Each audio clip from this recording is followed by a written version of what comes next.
কোরআন এবং সুন্নাহ থেকে সুস্পষ্টভাবে প্রমাণিত, যদি কোনো রাষ্ট্রপ্রধান, মুসলিম রাষ্ট্রপ্রধান, সে যদি জেনায় লিপ্ত হয় এবং 4 জন প্রত্যক্ষদর্শী সাক্ষ্য তা দেখে, সুস্পষ্টভাবে প্রমাণিত হলে তার উপর হদ প্রয়োগ হবে এবং সে রাষ্ট্রপ্রধানের দায়িত্ব থেকেও তাকে সরিয়ে দেওয়া হবে, অ্যাবসলিউটলি তাকে অভিশংসন করা হবে। অ্যাবসলিউটলি। কিন্তু আপনি যেটা বলছেন সেটার ব্যাপারে কোনো রকম আমার কোনো দ্বিমত না, আমাকে ভুল বুঝবেন না হুজুর। আমি জিনিসটা যেটা বলি সেটা আমি আপনাকে বলি।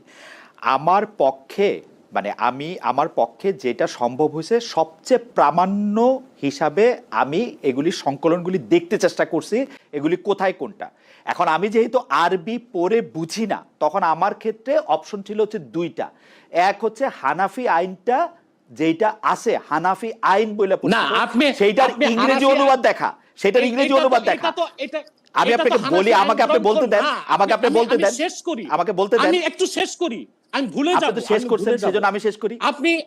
আপনি ইসলামিক ফাউন্ডেশন থেকে একটা বইকে হানাফি আইন শাস্ত্র বলতে পারেন না। না, আমি হানাফি আইন শাস্ত্র বলতেছি না, তো আপনি আমার কথা বুঝতে পারতেছেন না। আপনি আমাকে আবার কথা বোঝেন, আপনি আমাকে কথা বোঝেন। আমার কাছে অপশন ছিল হচ্ছে হয় ইংরেজি অনুবাদে এইটা পড়া অথবা বাংলাদেশের। এখন আমি কি দেখলাম, বাংলাদেশ ইসলামিক ফাউন্ডেশন। আমি বলি আমাকে একটু শেষ করতে দেন 1 মিনিট। চা মানে লাইফটা ভরপুর, চা মানে ইস্পাহানি মির্জাপুর। বাংলাদেশ ইসলামিক ফাউন্ডেশন এইরকম একটা সকল, আপনি যেগুলি নাম বলছেন, ফতোয়া আলমগীরি তো 1860 সালের, 1762 সালের, এই 300 বছর আগে।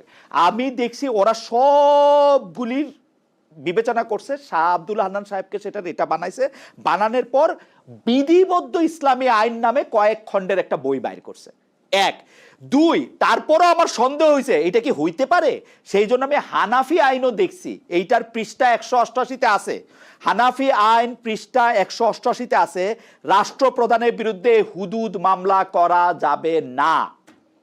আপনি এটা চেক করে দেখতে পারেন, চেক করতে হবে না, কিন্তু ব্যাখ্যাটা তো বুঝেন নাই আপনি। আমি ব্যাখ্যাটা আবার বুঝান। জি বলেন। ইসলামী, আমি বুঝাই দিচ্ছি। ইসলামী রাষ্ট্রে যিনি রাষ্ট্রপ্রধান, তিনি হচ্ছেন চিফ এক্সিকিউটিভ। অতএব রাষ্ট্রপ্রধান রেখে তার উপর হদ প্রয়োগ করা যাবে না, এটা তো ঠিক আছে। যদি সে শাস্তির উপযুক্ত হয়, আগে রাষ্ট্রপ্রধান থেকে, খেলাফতের মানসাব থেকে তাকে সরাতে হবে, তারপর শাস্তি প্রয়োগ করতে হবে। কে এটা বিচার করবে? এটা হচ্ছে এটা বিচার করবে যে এটা বাইরে যাবে। আদালত বিচার করবে, শরিয়া আদালত বিচার করবে। আগে তাকে অভিযুক্ত করার পর তাকে সরাতে হবে দায়িত্ব থেকে, তারপর তার উপর হদ প্রয়োগ হবে। এর মানে এই নয় যে রাষ্ট্রপ্রধান অপরাধ করবে, ইচ্ছা মতো জানাবে বিচার করবে আর তার উপর হদ প্রয়োগ হবে না, এটা বোঝানো হয় নাই।